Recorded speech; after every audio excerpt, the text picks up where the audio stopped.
ও শুভ অ্যাম্বুলেন্সের ভেতর নিথর দেহের পাশে বসে চিৎকার করে কাঁদছেন শুভর স্ত্রী। চারপাশের বাতাসও যেন ভারী হয়ে গেছে তার আহাজারিতে।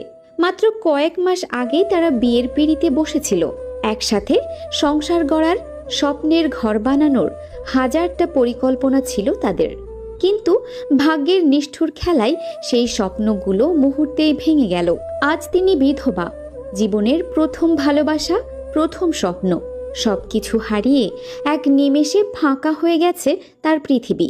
শুভ ছিল পরিবারের ভরসা, বন্ধুদের হাসির কারণ আর স্ত্রীর ভবিষ্যতের স্বপ্ন। কিন্তু এখন সেই শুভ পড়ে আছে নিথর শরীর নিয়ে। কোনো শব্দ নেই, নেই হাসি, নেই জীবনের ডাক।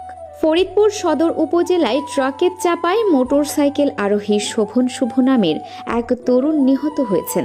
গতকাল সোমবার সন্ধ্যা 7টার দিকে ঢাকা খুলনা মহাসড়কের শিবরামপুর এলাকায় মামুন ইন্ডাস্ট্রির সামনে এই দুর্ঘটনা ঘটে।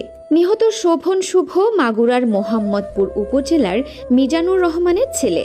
মিজানুর রহমান ফরিদপুর পানি উন্নয়ন বোর্ডে চাকরি করেন। চাকরির সুবাদে পরিবার নিয়ে তারা ফরিদপুর শহরের গোয়ালচামচ মহল্লায় থাকেন।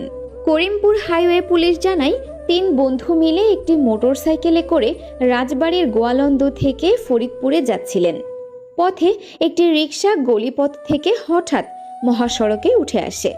এ সময় মোটরসাইকেল নিয়ন্ত্রণ হারিয়ে মহাসড়কে পড়ে যায়। তখন পেছন থেকে আসা একটি ট্রাক শোভনের মাথার ওপর দিয়ে চলে গেলে ঘটনাস্থলেই তার মৃত্যু হয়।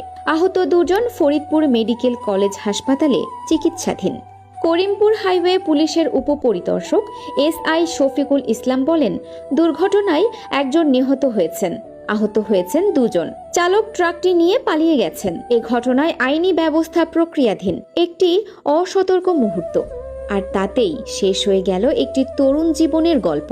শুভর মতো হাজারো তরুণ প্রতিদিন রাস্তায় প্রাণ হারাচ্ছে এমন বেপরোয়া চালকদের কারণে। প্রতিদিন দুর্ঘটনার পেছনে থাকে একটি ভাঙা পরিবার, একটি বিধবা স্ত্রী, এক মা বাবার অনন্ত কান্না। শুভর স্ত্রী আজ যেভাবে কাঁদছেন, কাল হয়তো আরেকজনের মা কাঁদবেন, আরেকটি পরিবার হারাবে তাদের প্রিয়জনকে।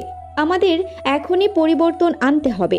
চালকদের আরও দায়িত্বশীল হতে হবে, ট্রাফিক আইন প্রয়োগ কঠোর করতে হবে এবং প্রত্যেকে নিজের জীবন ও অন্যের জীবনের প্রতি দায়িত্বশীল হতে হবে। শুভর মৃত্যু শুধু একটি দুর্ঘটনা নয়, এটি একটি সতর্ক বার্তা। আমরা যদি এখনো সচেতন না হই, তবে আরো কত শুভ আমাদের হারাতে হবে। সবাইকে সতর্ক করার জন্য